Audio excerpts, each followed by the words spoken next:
Hello, what's up? Hello Philippines, hello world. Andito na naman po tayo para mag-react at mag-comment dito sa isang video tungkol naman ito sa pahayag ni Vice President Sara Duterte na dadalawang tao lang ang may hawak ng kapangyarihan para dito sa budget dito sa Kongreso.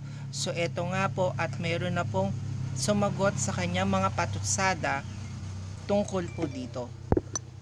President say na kontrolado lang ng dalawang tao. I think we have to educate the Vice President as far as that one is concerned. Dahil hindi kontrolado po ito ni Speaker Martin Romualdez at hindi kontrolado ni Saldico.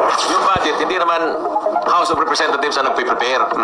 Kung hindi, yung National Expenditure Program, ang tawag niyan NEP, ang nagpe-prepare niyan ay Department of Budget. Yes. Okay.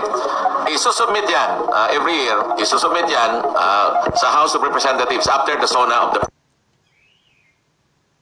See, ang dami pa palang dadaanan talaga nitong budget na to. Marami pang tatalakay at marami pang bubusisi, hindi lang ang Kongreso. Sa tingin ko sa pagkakaalam ko, sila lang yung magpapasya kung dapat bang bigyan ng budget o hindi. Pero hindi sila ang magbibigay ng budget. Yun ang pagkakaintindi ko. Pero bakit ang sinasabi ni Sara Duterte ay dalawang tao lang? Ano yun? President. After that, committee hearing, at during the committee hearing, siyempre, titingnan nila kung ano yung dapat hindi gugulin, Yes. kung ano yung dapat ma-amend or ma-realign. Pag naipasa na sa third reading sa Senado, magkakaroon pa yan ng BICAM. Mag-aaway pa ang House of Representatives. See? Sobrang dami pa palang dadaanan nitong budget na to para sa Office of the Vice President or kahit saan. I think, alam ko kahit sa Department of Education, sa DSWD, lahat yan dadaan sa Congress, lahat yan dadaan sa Senate. Yan nga, pag-aawayan pa nga daw nila. Bakit mangyayaring dadalawang tao lang ang may hawak ng pera? Wala na kasi silang kapit ngayon. So ako, literal, honestly, I have nothing against Sara Duterte. Actually, naniniwala pa nga ako minsan sa mga sinasabi niya. Like what? Katulad nung sinabi niya na sinungaling lahat ng politiko. So I think, totoo rin naman kasi lahat naman yan may agenda Ba't ka tumakbo? Oo, yung iba, tumakbo para tumulong at gumawa ng maganda. Pero, sa tingin ko, mas marami pa dyan yung ibang intention Ewan ko lang sa tingin ko lang.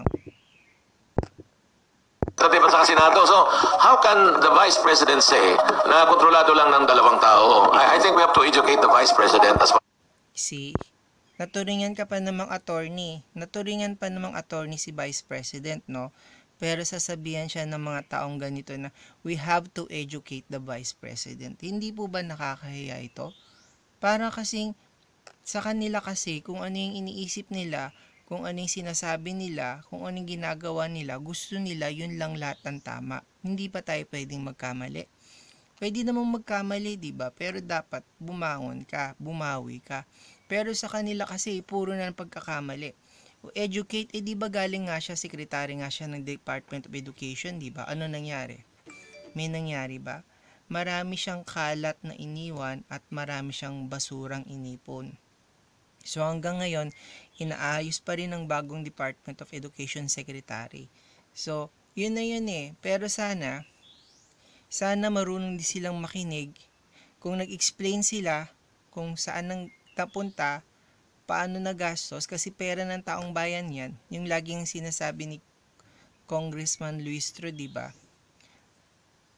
Public trust, diba?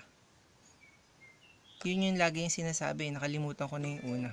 Well, wala tayong magagawa, sila yung mga nandyan Katulad nga na sinasabi, pag nakabalik ang Duterte, lagot kayo dyan. Kung makakabalik. Yun lang. Adios.